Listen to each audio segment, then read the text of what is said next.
Response to Bero's Speech by Malvisor, Battle Mage.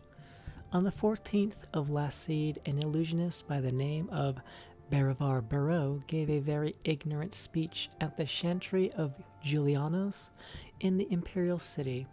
As ignorant speeches are hardly uncommon, there was no reason to respond to it. Unfortunately, he has since had the speech privately printed as Bero's Speech to the Battle Mages, and it's received some small undeserved attention in the academic circles. Let us put his misconceptions to rest.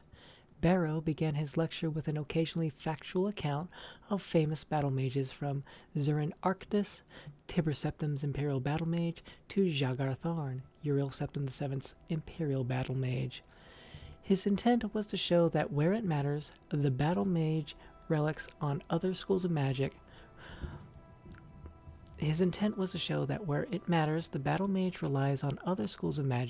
Not the School of Destruction, which is supposedly a battle mage's particular forte.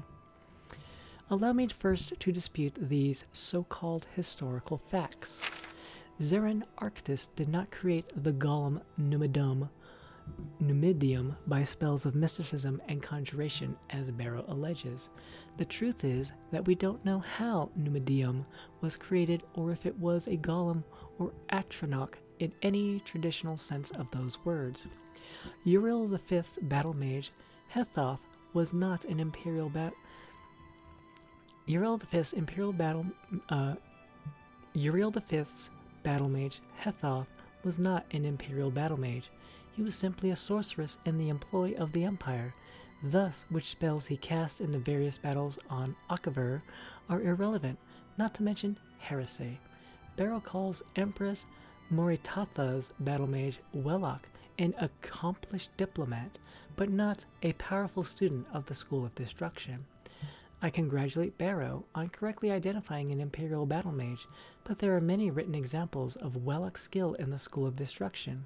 The sage Selaris, for example, wrote extensively about Wellock casting the vampiric cloud on the rebellious army of Blackrose, causing their strength and skill to pass on to their opponents. What is this but an impressive example of the School of Destruction? Bero, rather pathetically, includes Jagar Tharn in his list of underachieving battle mages. To use an insane traitor as an example of rational behavior is an untenable position. What would Bero prefer? That Tharn used the School of Destruction to destroy Tamriel by a more traditional means? Bero used his misrepresentation of history as the basis for his argument. Even if he had found 4 excellent examples of history of battle mages casting spells outside their school, and he didn't, he would only have anecdotal evidence, which isn't enough to support an argument. I could easily find, for example, illusionists casting healing spells, or nightblades teleporting. There's a time and a place for everything. Bero's argument, built on this shaky ground, is that the School of Destruction is not a true school. He calls it narrow and shallow as an avenue of study, and its students impatient with megalomaniac tendencies. How can one respond to this? Someone who knows nothing about casting a spell of destruction criticizing the school for being too simple. Summarizing the School of Destruction as learning how to do the maximum amount of damage in the minimum amount of time is clearly absurd, and he expounds on his ignorance by listing all the complicated factors studied in his own School of Illusion. Allow me, in response, to list the factors studied in the School of Destruction. The means of delivering the spell matters more in the School of Destruction than any other school, whether it is cast at a range, cast at a touch, at a range, in concentric circles, or cast once to be triggered later. What forces must be reined in to cast the spell? Fire, lightning, or frost? And what are the advantages and dangers of each? What are the responses from different targets from the assault of different spells of destruction? What are the possible defenses, and how may they be assailed? What environmental factors must be taken into consideration? What are the advantages of a spell of delayed damage?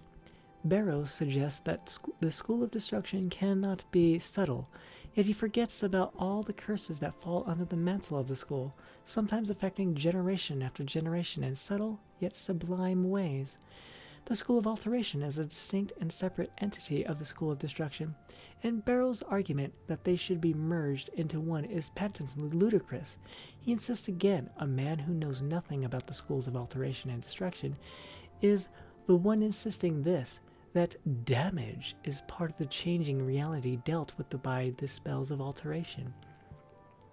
The implication is that levitation, to list a spell of alteration, is a close cousin of shockbolt, a spell of destruction. It would make as much sense to say that the School of Alteration, being all about actuality of change, should absorb the School of Illusion, being all about the appearance of change. It certainly isn't a coincidence that a master of the School of Illusion cast this attack on the School of Destruction. Illusion is, after all about masking the truth.